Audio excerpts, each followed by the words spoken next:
Okay, we are finally live. Sorry for those long delays. Life tends to get in the way of things quite a lot. I'm Madatak. I'm joined by Rolly Jock. Say hello to the people. Hello there. See now, couldn't actually hear that. Say it like you mean it. No, I don't mean it. Good point. You don't hate everybody. And there's also Spliz is just here to, I don't know, provide emotional support maybe. Yeah, you're in need of that a fair amount. Yeah.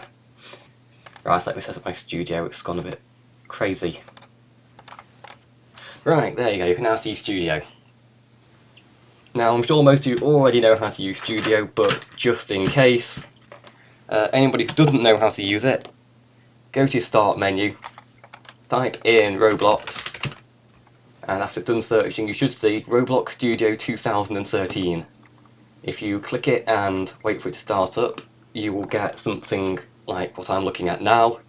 It won't be completely identical because various different windows might be there or might not be there, but you'll get something like this. You may actually need to log in. That's always a good start. Yes, that's You also can't. something. You don't actually have to log in for this tutorial, but it's worthwhile doing. Yep, so once Studio is open, if you look at the very top left, just next to File on the right is a little piece of paper. Click that, and you get a nice empty place once it's done loading. There we go. For now, it's just a base plate, but you can feel the possibilities. Good imagination. Okay, nice and simple. What possibilities? Yeah, we all You know suck there is no without me. possibility.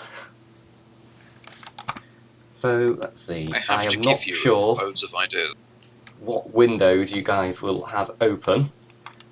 So the next thing to do is go to the bar at the top, click View, and make sure that Explorer, Properties, and Output are all selected. So you'll also want Insert Menu. I've not actually found this on the ribbon bar. I normally use the other old layout of Studio. This is I'm just awkward. also going to quickly point out before we begin that you need to quickly change the name of the stream right now. What had changed it? Oh. For some reason it doesn't like changing the stream name. It has a little bit of a funny turn when I try to change it. I'm not quite sure why. Just a moment.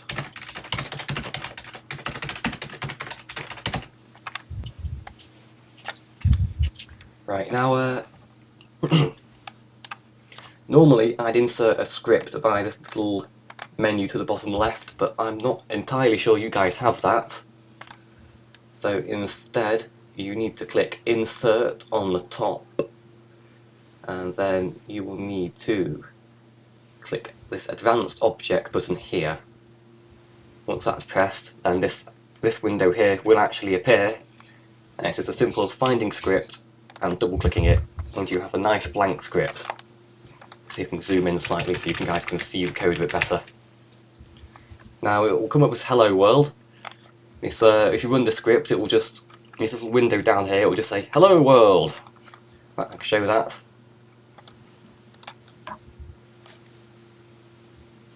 There you go.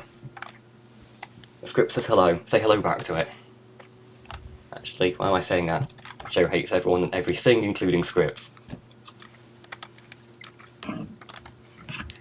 So now you've got your script, the first thing you need to learn how to do anything even vaguely useful is find an object.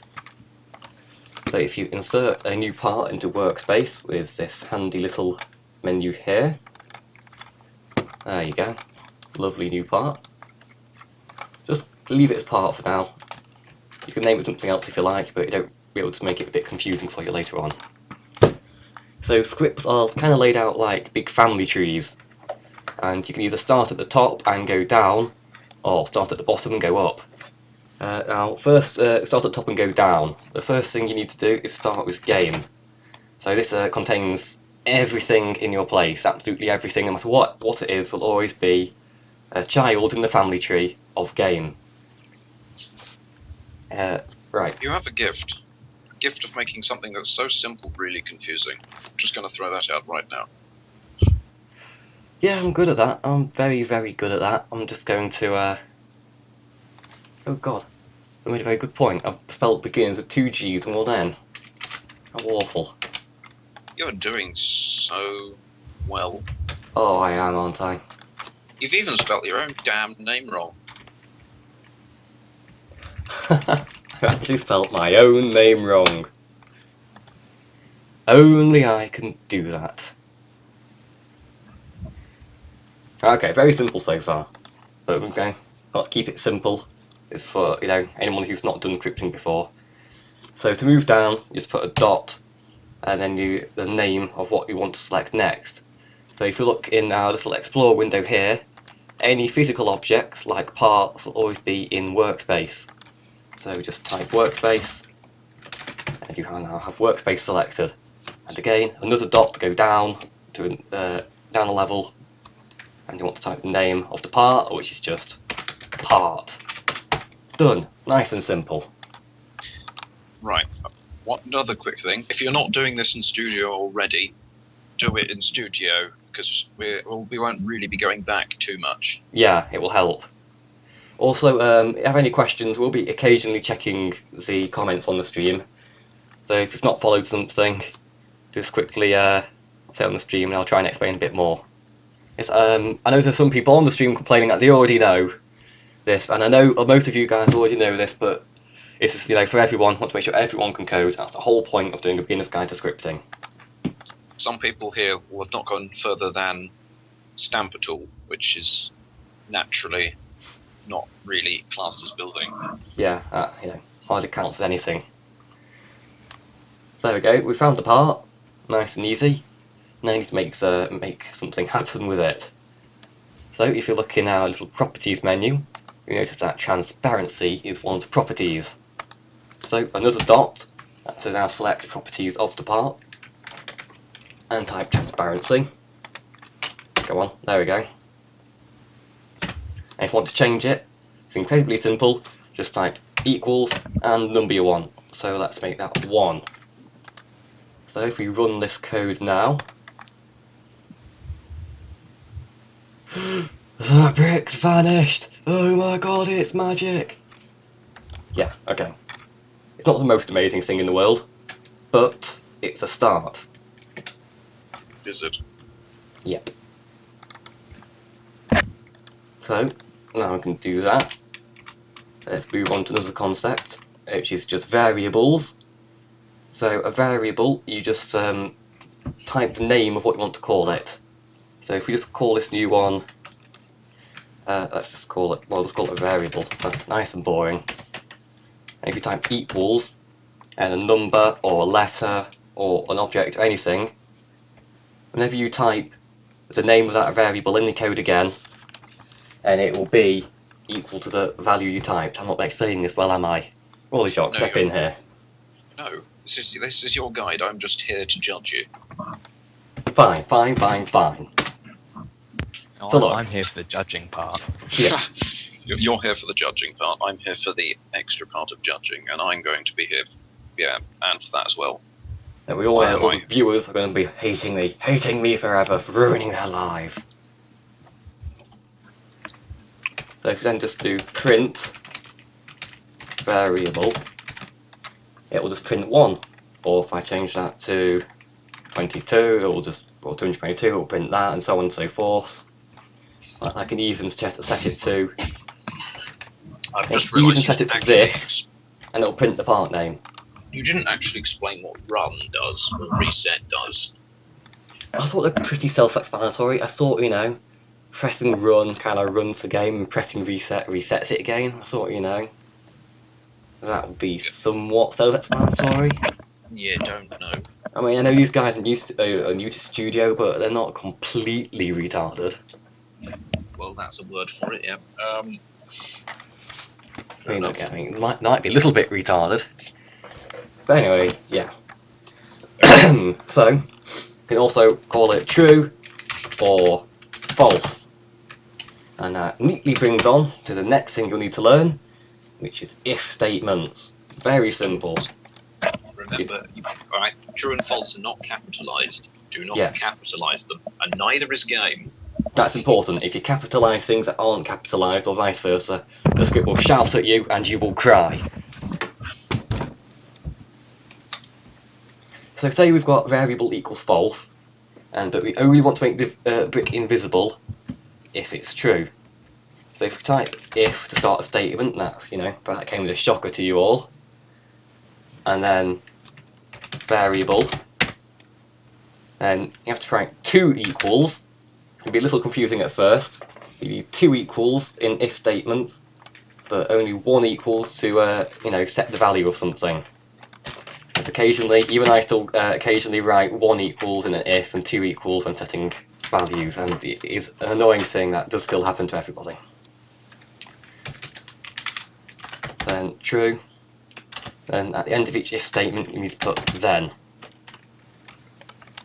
Now, after every time there's something like this, it could be a loop or an if or something like that, you need to tell the code where it ends. We just type end at the bottom of the code you want it to run. So there you go, nice and simple. So if I run this code, it won't do anything because variable is false and it's wanting it to be true. But if I change this to true, then run the game, it'll probably error knowing my luck. Like, there you go, it's vanished. There we go. Still fairly simple. Everyone okay with that? Let's see. Now, Yeah. I've noticed some people have been in the chat inserting very simple lines of code. Yes, they sort of work, such as game workspace players player 1 torso remove. Fair enough. But yeah, we wouldn't class that as scripting. That's just sort of like a command line, really, isn't it? Yeah, I'll show you something quickly. I can type stuff in this little bar at the bottom to run a little piece of code quickly. So, for example,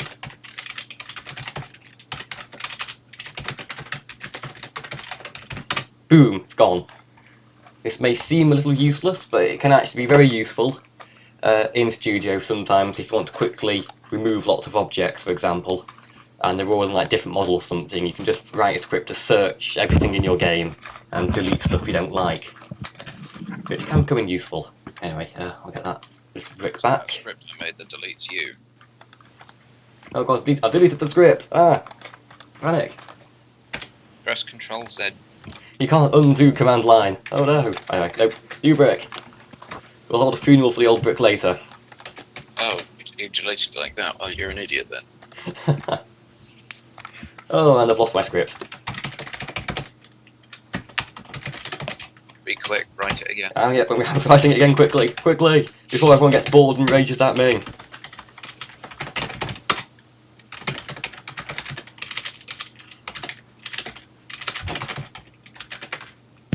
I've just used your wide javelin launcher. Yes. It's quite something, isn't it? Oh dear, that What? javelin launcher. Yes, quite. The wide one. Have you seen the wide one? Oh god, what's that do? 50 by if- 50 by 50. Yeah, it's a gun that fires 50 by 50 blocks into people's faces. It's pretty interesting. Anyway, so right now we've got a bit of code that makes something disappear. It is not the most useful thing in the world, and by that I mean it's basically useless. Well, it could have a use, but not a very good use. Yeah. So I'm just going to delete this stuff, these if stuff for now, I'll come back to that later. As the next thing you need to learn is the loop. Now, a while loop Function's good. is the simplest loop. If you type while, and then you like a condition, so for Please example, explain what a loop is. yeah, sorry, you're right, I didn't. A loop, as it probably implies, loops through all the code inside the start and end. Loop. Yeah, inside the loop until some sort of condition is met, and then it will move on with the code. So as I was saying, the while loop is the simplest one. You begin with while, then you write a condition like it's an if statement. So you have while, then variable equals double equals true. Then you need to put do. That's the start of our loop. Then you have all the code you need inside the loop and end. One problem here though. If I were to put variable equals true, it will start running the code, but it would never stop running the code. It wouldn't pause running the code. It would keep looping through it over and over again as fast as it can, and it would actually crash the game, and then I'd look stupid and I'd have to open it all again. So what you must absolutely do whenever you've got a while loop is add this. You need to add wait, brackets, and then time you want to wait for. This means that it's not furiously trying to run the piece of code as fast as it can, and it will save your computer from dying a fiery death. Yes. So here's So now I can write a piece of code that might actually be useful at some point. Using this code here, you can see you start a loop, it puts transparency to 1, waits, puts it back to 0, waits, then repeats.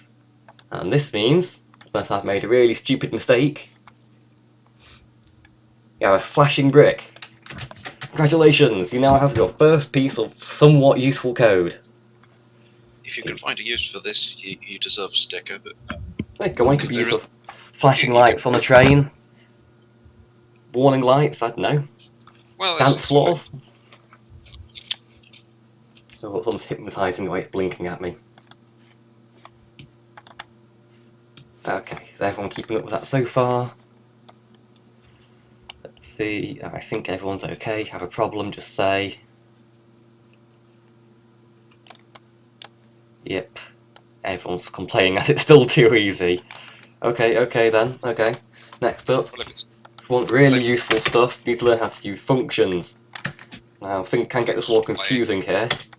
explain, I'm going to explain, but I remember this was actually the hardest part when I first learned scripting all those years back. So a function, everything inside a function will be run once whenever you tell that function